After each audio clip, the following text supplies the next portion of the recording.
Malaysia প্রবাসী অনেকেই জানে না আমপাং 30 জেলা নামপাং যে হাইকমিশন অফিসটা ছিল এই অফিসটা যে পরিবর্তন করেছে এবং এই পরিবর্তন করার পর এটা কোথায় নিছে এটা অনেকেই জানে না এবং কি বাংলাদেশি যারা আছেন 10 লক্ষ এর ভিতরে 9 লক্ষ মানুষই এই বিষয় নিয়ে রিসার্চ করে না। তো আমিও এই জায়গাটায় আসছি আজকে আপনাদের দেখানোর জন্য। তো এটা হচ্ছে 30 জালানে যে জায়গাটা এবং এই যে দেখতেছেন একটা মানুষ দুইটা মানুষ বের হয়েছে বাংলাদেশি বলে এই জায়গায় বের হয়েছে, কিন্তু এখানে অফিস এখন নাই।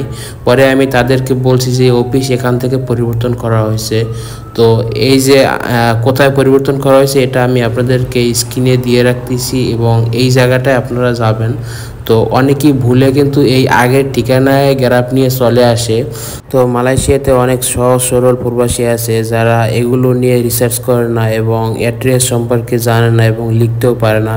তো তাদের জন্য এই ভিডিওটি তৈরি করলাম। তো আপনারা ওই অ্যাড্রেস অনুযায়ী ওই জায়গায় গেলে হাই কমিশন পাবে। ভিডিওটি বেশি বেশি শেয়ার করে ছড়িয়ে দিন, একটু হলেও আপনাদের উপকার হবে।